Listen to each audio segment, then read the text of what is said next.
여러분들이 생각하는 것보다 이거는 뭐 저 개인의 호불호를 떠나서 그냥 팩트를 말씀드리는 주변에서 거예요. 들리는 팩트. 문재인 대통령은 여러분들이 생각하는 것보다 훨씬 준비된 대통령이고. 아까 그 말씀 하신다고 그랬죠. 네, 훨씬 준비된 대통령이고 훨씬 준비를 많이 한 대통령입니다. 훨씬 준비를 많이 한 정부이기도 하고요. 그만큼 이게 1단 로켓에서 끝나고 무슨 이게 북한 미사일 쏘듯이 1단 로켓 끝나고 그냥 떨어지는 그 정도 미사일이 아니고 2단 로켓, 3단 로켓이 다 준비되어 있다고 보시면 되고요. 마지막 한 말씀 더 덧드리면 이거야말로 진짜 그 문재인 대통령에도 제가 직접 들은 얘기도 하고 주변 똑같은 얘기가 자신 있게 한다는 얘기가 뭐냐면 문재인 대통령은 디테일에 강하답니다. 본인 스스로도 그걸 얘기를 해요. 그러니까 지금 사실 지금 일주일 가까이 동안에 해온 것도 사실 그런 느낌이 들어. 그지? 디테일에 강하다는 거는 굉장한 걸 함의하고 있거든요. 그러니까 앞으로 좀 전에 호빵맨이 얘기한 것처럼 이제 앞으로 넘어올 가시밭길들을 해치려면 정말 디테일이 강해야 되는데 그런 측면에서는 좀 기대해 볼 수 있지 않을까라는 생각을 해봅니다. 자, 근데 경제부총리 겸 재정기획부 장관 후보로는 김동연 아주대 총장님 그리고 국민경제자문회의 부의장은 김광두 국가미래연구원장님이 임명이 됐습니다. 네. 자, 김동연 후보자님 제가 좀 잘 모르는데 이 김광두 부의장님 이거 박근혜 캠프에 계셨다가 이번 네. 대선 때 합류하신 네. 분이잖아요. 네. 이분들에 대해서는 어떻게 생각하세요? 네, 친해요? 아까 좀 친하다고 얘기는 하셨죠? 같이 뭐. 사실 제가 뭐 김상주 교수님이나 장하성 교수님 팔지만 뭐 친하다고 할 정도로 그러니까 연배가 가까운 분이 아니기 때문에 제가 뭐 두 분은 존경하는 뭐 분들이라고 해야 될 것 같고요. 네네. 김동연 사실 요번에 장관 후보자와 그다음에 김광두 위원장 같은 경우는 사실 제가 직접적으로는 잘 몰라요. 김광두 위원장은 제가 뭐 토론회에서 이제 지켜보고 또 통화한 적은 있는데 네. 뭐 직접 안다고 하시기는 힘들고요. 다만 이제 이력을 두 분 보니까 제가 이런 느낌이 들더라고요.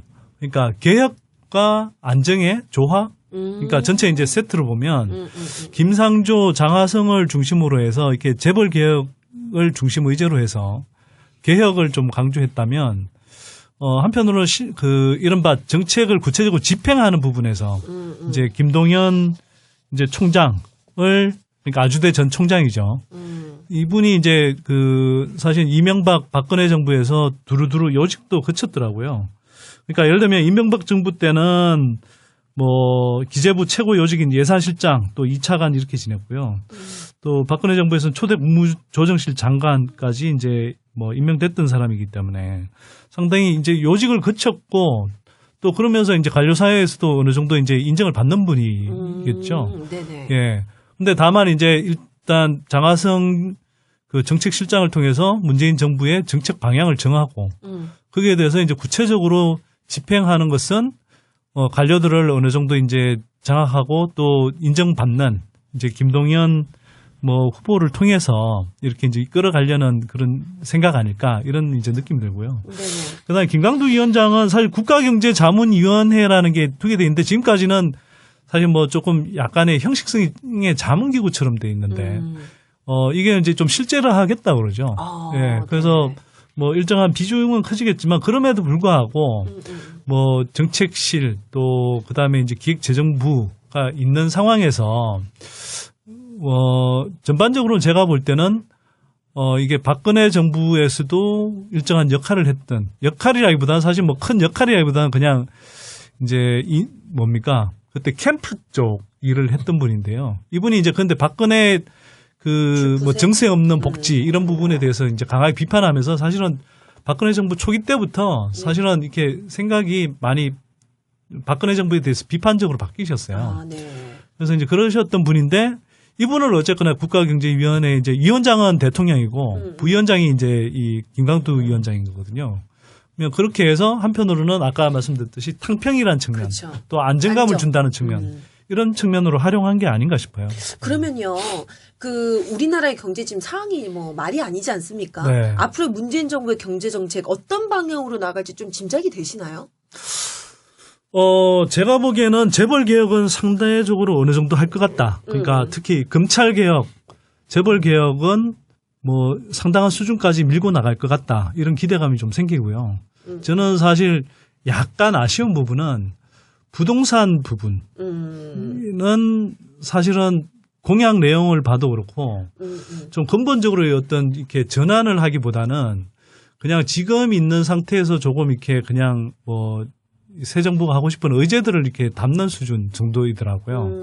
그래서 그런 예를 들어 후분양제 같은 경우가 그렇게 뭐 적극적으로 하겠다라는 뭐 의지 같은 게 안 보인다든지 그런 건 사실 좀 아쉬운데 한편으로는 아까도 말씀드렸듯이 우리가 문재인 정부가 지금 뭐 해야 될 일이 한두 가지가 아니잖아요. 너무 많죠. 그리고 이 정부의 역량이라는 것도 한계가 있기 때문에 저도 뭐 그러니까 급하게 이렇게 막 빨리 추근되기보다는 일단 앞선 개혁 과제들을 잘 챙기고 조금 더 뭐 내년에 이제 지방선거라든지 이런 또 뭐 개헌이라든지 이런 고비들을 잘 넘어간 다음에 이 정부가 좀 더 그 탄탄한 안정적인 기반들을 갖추고 난다면 저는 좀 했으면 좋겠다 이런 생각이 좀 들긴 합니다.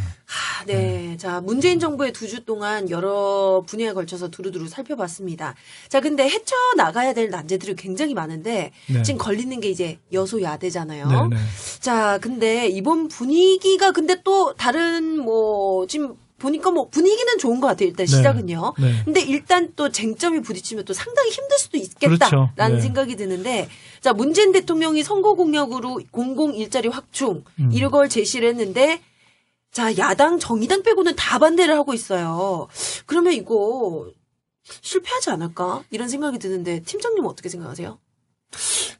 아까도 말씀드렸듯이 어차피 이제 9월 정기국회에 가서 이제 시작할 문제거든요. 네. 근데 그때까지 관건은 그때까지 어떻게 흔히 말하는 100일 프로젝트 그때까지 네. 얼마나 그걸 잘 성공적으로. 버텨가느냐. 네. 저는 버틴다는 표현을 쓰고 싶은데 아, 버텨.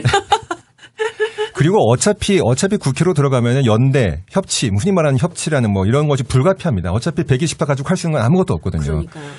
첫 번째 관문은 과반이 넘어야 되는 거고요. 국회 선진화법을 넣으려면 180석이 넘어야 됩니다. 그렇죠. 그러니까 어차피 그 연대, 정책별 연대는 불가피한 거고요.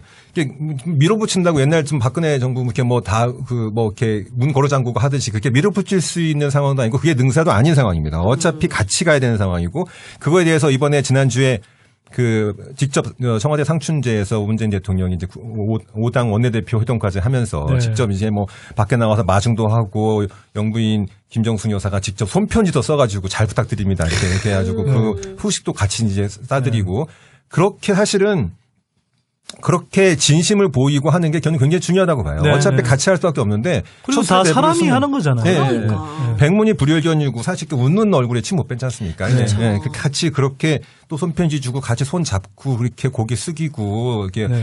같이 하는 그런 모습을 통해서 상대방도 이제 그 원내대변 끝나고 들어가서도 정우택 자유한국당 원내대표도 그다음에 김동철 국민의당 원내대표도 이게 아니었는데 이게 아닌데 지금 그러고 왔다는 거 아니에요? 어쩌지? 이게 이 시츄에이션이 이게 영 헷갈리는 시츄에이션 이게 되는 거거든요. 네.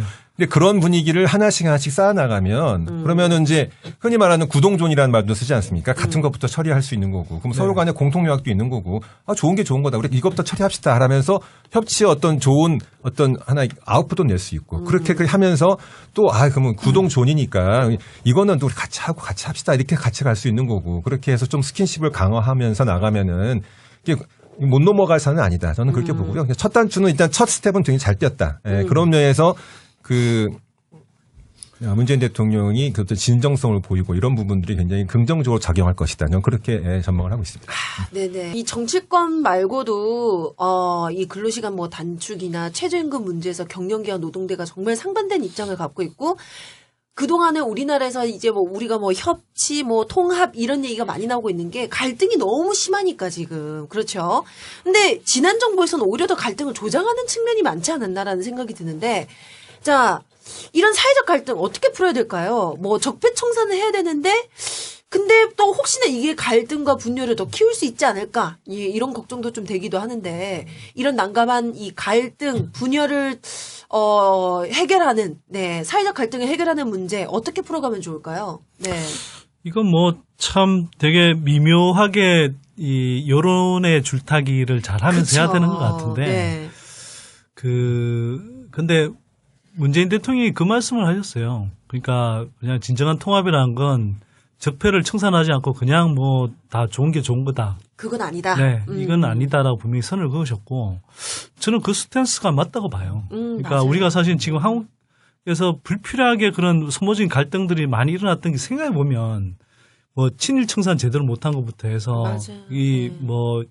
이 독재 잔재들이 여전히 남아 있어서 또 정치적으로도 그 영향력들이 남아 있어서 사실은 뭐 엄청난 적폐가 쌓인 측면도 있는 거잖아요. 그러니까 이번 기회에 전 적폐를 청산하되 다만 그게 이제 잘 그 적절한 수위 조절과 그다음에 타이밍 조절이 필요한 거겠죠. 네. 그래서 이게 적폐를 청산하고 싶어도 뭐 예를 들면 기득권 언론들의 공격이 엄청 센데 거기에서 그걸 돌파하는 게 또 쉽지 않으니까 한편 여론의 흐름들을 잘 이렇게 업어가면서 그러면서 이제 이 한편으로는 통합을 하면서 통합의 제스처를 보이면서 한편으로는 적폐가 되는 부분 그리고 공감대가 넓은 부분부터 예 지금 뭐 아까 앞에서 설명하셨지만 뭐 검찰 개혁부터 해서 국정교과서 폐지라든지 그런 문제들부터 이렇게 다뤄나가면서 그러면 공감대를 업어가면서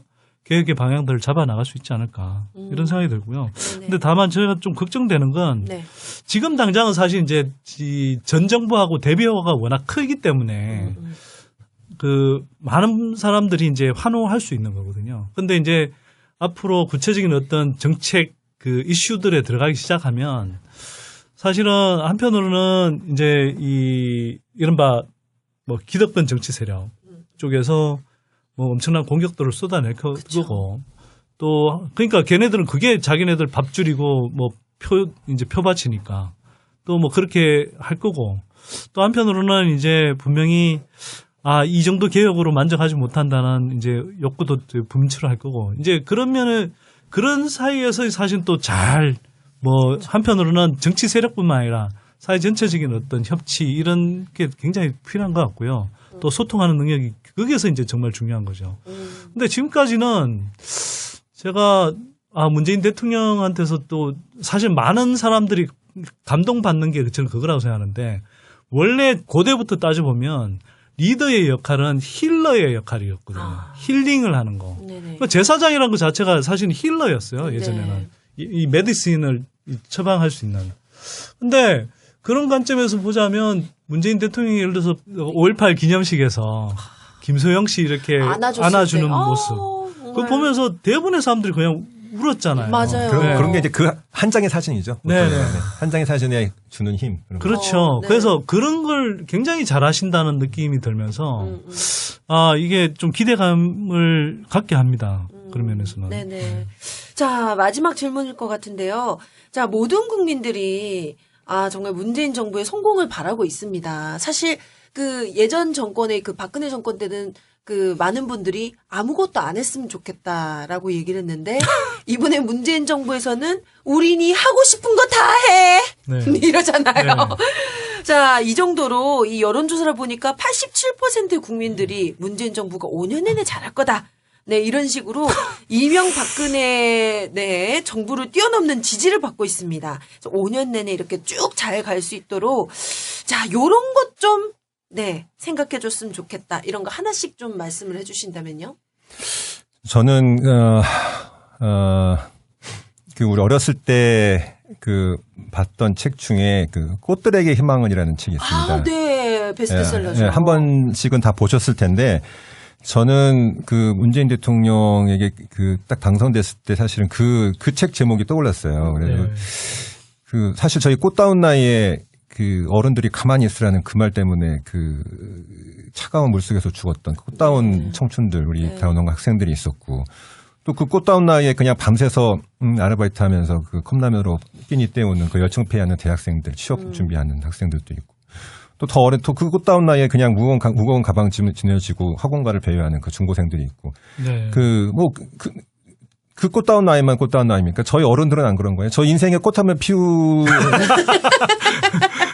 그 김수철이 그렇게 목 놓아 외쳤지 않습니까? 80년대부터 꽃다 핀 꽃향수이 피우리라. 언제나 우리 내 인생에 우리 집안에 꽃 한 번 피고 빛이 한번 올까. 그 희망 하나 가지고 사는 우리 소시민들이 70% 80%인데 재벌개혁, 경찰개혁 다 중요합니다. 그거를 정말 그게 중요한데 그거 못지않게 저희가 간절히 바라는 거는 이 문재인 정부는 제발 그 꽃들에게 정말 그 아까 말씀하신 그 5.18 때 그 안아준 것도 사실 그것도 희망을 주는 거거든요. 맞아요. 그 따뜻한 그 포옹 하나가 희망을 주고 삶을 정말 잘 살아야겠다는 용기를 주는 것처럼 그런 우리 소시민들에게 그런 희망을 줄 수 있는 그런 정부가 됐으면 하는 바람이고요. 하나 덧붙이면 정말 좀 나이스하게 해달라. 좀 잘해달라. 그냥 이렇게 부딪히고 그러지 말고 정말 외과 수술도 아주 쌈박하게 하듯이 네. 싹 도려내고 흉도 안 남게 하듯이 좀 잘 좀 해달라는 부탁을 드리고 싶습니다. 아, 네. 네. 마지막으로 굉장히 좋은 말씀 해주시네요. 네. 역시나. 네네. 선생님. 저는 사실 네. 개혁이 미뤄져 왔던 개혁을 음. 실행하기 굉장히 좋은 여건이다. 또 그리고 시기적으로도 해야 되는 어떤 당위적인 시기다. 이런 생각이 들고요. 노무현 정부 때에 비하면 개혁을 하기에 여건이 되게 좋은 이유가 뭐냐면 노무현 정부 때는 사실 이른바 신자유주의적인 흐름들이 굉장히 강했고 맞아요. 그래서 노무현 정부도 한편으로는 그 흐름을 따라갈 수밖에 없었던 측면이 분명히 있었던 것 같아요. 근데 이제 문재인 정부는 2008년에 세계 경제 위기 또 그리고 이명박 박근혜 정부에서 사람들이 이명박 박근혜 정부 같은 이제 기존의 우파 정부가 들었으면 잘 먹고 잘 살겠거니 하는 기대감 나름대로 있어서 찍었을지 모르겠는데 이제 해보니 얘네들이 더 못하네? 그쵸. 더 개판이네? 되게 당했거든, 우리가. 아니 그러니까 그래도 뭐 부패에도 유능한 줄 알았더니 부패할 뿐만 아니라 더 무능하네? 거의 부패가 부패 수준이었죠. 네. 그러니까 그걸 확인한 비패 거잖아요. 네. 그래서 다들 생각하는 게 그래도 뭐 이명박 박근혜보다는 아무리 못해도 잘하겠지 이런 걸로 생각했는데 단순히 조금 더 낫겠지가 아니라 훨씬 나은 어떤 출발을 보이고 있는 거고요. 또 한편으로는 여러 가지 흐름 측면에서 뭐 빈부격차 커져 있고 여기에 대한 어떤 국민들의 분노 또는 개혁 의지 이런 것들이 국민적으로도 되게 공감을 얻어 있는 상태이기 때문에 저는 이 기회를 활용하면 굉장히 좋은 여건 속에서 잘 진행할 수 있다 이런 생각이 듭니다. 다만 이제 제가 걱정이 되는 건 보통 우리가 이제 초기에는 기대가 되게 높았다가 새 정부 들었으면 그게 이제 구체적인 정책 과정에서 아무래도 이제 여러 가지 삐걱거림 들고 분명히 이제 실수가 나올 수 있죠. 또 그러다 보면 이제 그 열망이 꺾이면서 좌절로 변하고 또 한편으로는 뭐 막판에 가면 거의 배신감에 가까운 뭐 이런 것들이 나오기도 하는데 이번에는 좀 그런 과정들을 물론 우리도 너무 과도한 기대. 네. 그러니까 응원은 하되 너무 과도한 기대 때문에 쉽사리 또 좌절하거나 절망으로 돌아서지 말았으면 좋겠고요. 네네. 그 개혁을 향해 나간다면 현실적인 어떤 어려움도 감안해서 응원해주는 자세가 저는 필요하다고 생각하고요. 또 한편으로 그런데 문재인 정부가 노무현 정부 그러니까 노무현 대통령이 뭐 능력이 없었다 이런 문제와 다르게 그때는 아직 충분한 국정 운영 경험이 안 쌓여서 좀 미숙한 부분들이 많이 있었던 거죠. 아까 금사와에 대한 그게 단적으로 저는 보여주는 사례라고 생각하는데 반면에 문재인 정부는 그런 걸 한번 경험했던 사람들이 재집권을 하기 때문에 상당히 과거에 비해서 상당히 성숙해 있다라는 느낌이 좀 들고 세련돼 있다, 전략적이다 이런 느낌이 좀 듭니다. 그래서 그런 면에서는 조금 안도감을 갖게 하는데 거꾸로 한편으로는 시민사회도 좀 더 성숙하게 비판할 수 있는 어떤 이제 단계에 와 있다고 저는 생각해요. 그래서 잘 협조해가면 또 한편으로 잘 협치를 해가면 성공한 개혁을 이뤄낼 수 있는 정부가 아닐까. 또 그러기를 그러니까 특히 검찰 개혁, 재벌 개혁은 뭐 상당한 수준까지 밀고 나갈 것 같다. 이런 기대감이 좀 생기고요. 저는 사실 약간 아쉬운 부분은 부동산 부분은 사실은 공약 내용을 봐도 그렇고 좀 근본적으로 어떤 이렇게 전환을 하기보다는 그냥 지금 있는 상태에서 조금 이렇게 그냥 새 정부가 하고 싶은 의제들을 이렇게 담는 수준 정도이더라고요. 그래서 그런 예를 들어 후분양제 같은 경우가 그렇게 적극적으로 하겠다라는 의지 같은 게 안 보인다든지 그런 건 사실 좀 아쉬운데 한편으로는 아까도 말씀드렸듯이 우리가 문재인 정부가 지금 해야 될 일이 한두 가지가 아니잖아요. 너무 많죠. 그리고 이 정부의 역량이라는 것도 한계가 있기 때문에 저도 그러니까 급하게 이렇게 막 빨리 추근되기보다는 일단 앞선 개혁 과제들을 잘 챙기고 조금 더 내년에 이제 지방선거라든지 이런 또 개헌이라든지 이런 고비들을 잘 넘어간 다음에 이 정부가 좀 더 그 탄탄한 안정적인 기반들을 갖추고 난다면 저는 좀 했으면 좋겠다 이런 생각이 좀 들긴 합니다. 네. 자, 문재인 정부의 2주 동안 여러 분야에 걸쳐서 두루두루 살펴봤습니다. 자, 근데 헤쳐나가야 될 난제들이 굉장히 많은데 네. 지금 걸리는 게 이제 여소야대잖아요. 네, 네. 자, 근데 이번 분위기가 근데 또 다른 뭐 지금 보니까 뭐 분위기는 좋은 것 같아요. 일단 네. 시작은요. 네. 근데 일단 또 쟁점이 부딪히면 또 상당히 여러분들이 생각하는 것보다 이거는 뭐 저 개인의 후보를 떠나서 그냥 팩트를 말씀드리는 주변에서 거예요. 들리는 네, 팩트. 문재인 대통령은 여러분들이 생각하는 것보다 훨씬 준비된 대통령이고 아까 그 말씀 하신다고 네. 그랬죠. 네, 네. 훨씬 준비된 대통령이고 훨씬 준비를 많이 한 대통령입니다. 훨씬 준비를 많이 한 정부이기도 하고요. 그만큼 이게 1단 로켓에서 끝나고 무슨 이게 북한 미사일 쏘듯이 1단 로켓 끝나고 그냥 떨어지는 그 정도 미사일이 아니고 2단 로켓, 3단 로켓이 다 준비되어 있다고 보시면 되고요. 마지막 한 말씀 더 드리면 이거야말로 진짜 그 문재인 대통령에 대해 제가 직접 들은 얘기도 하고 주변 똑같은 얘기가 자신 있게 한다는 얘기가 뭐냐면 문재인 대통령은 디테일에 강하답니다. 본인 스스로도 그걸 얘기를 해요. 그러니까 지금 사실 지금 일주일 가까이 동안에 해온 것도 사실 그런 느낌이 들어, 그지? 디테일에 강하다는 거는 굉장한 걸 함의하고 있거든요. 그러니까 앞으로 좀 전에 호빵맨이 얘기한 것처럼 이제 앞으로 넘어올 가시밭길들을 해치려면 정말 디테일이 강해야 되는데 그런 측면에서는 좀 기대해 볼 수 있지 않을까라는 생각을 해봅니다. 자, 근데 경제부총리 겸 재정기획부 장관 후보로는 김동연 아주대 총장님 그리고 국민경제자문회의 부의장은 김광두 국가미래연구원장님이 임명이 됐습니다. 네. 자, 김동연 후보자님 제가 좀 잘 모르는데 이 김광두 부의장님 이거 박근혜 캠프에 계셨다가 이번 네. 대선 때 합류하신 네. 분이잖아요. 네.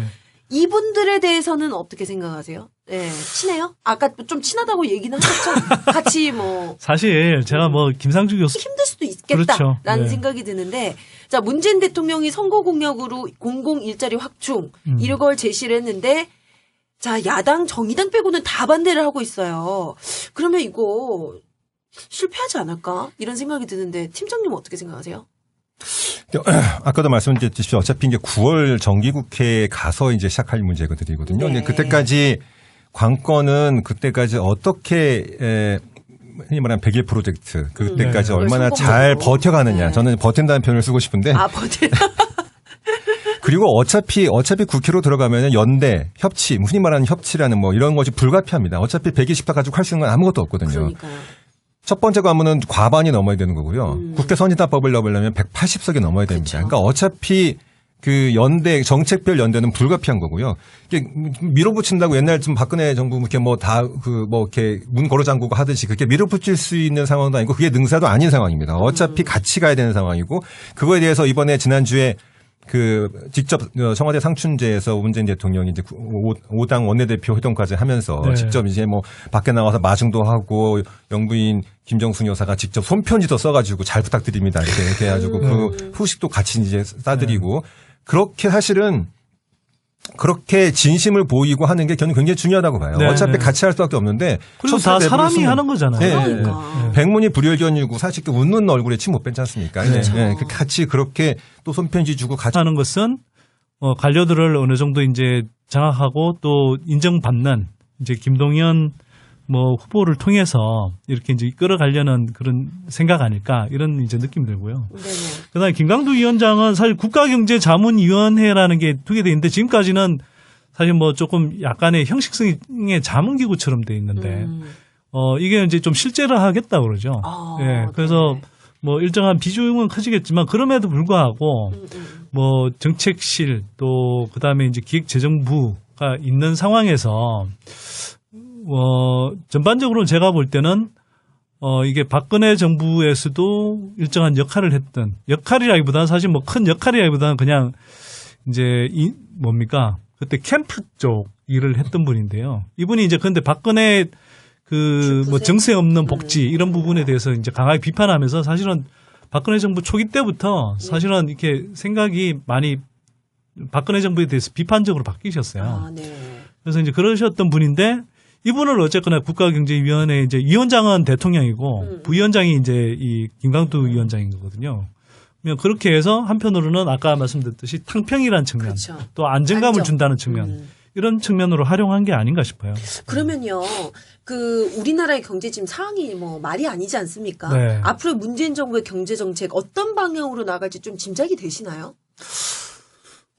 제가 보기에는 재벌 개혁은 상대적으로 어느 정도 할 것 같다. 교수님이나 장하성 교수님 팔지만 뭐 친하다고 할 정도로 그러니까 연배가 가까운 분이 아니기 때문에 제가 뭐 두 분은 존경하는 뭐 분들이라고 해야 될 것 같고요. 네네.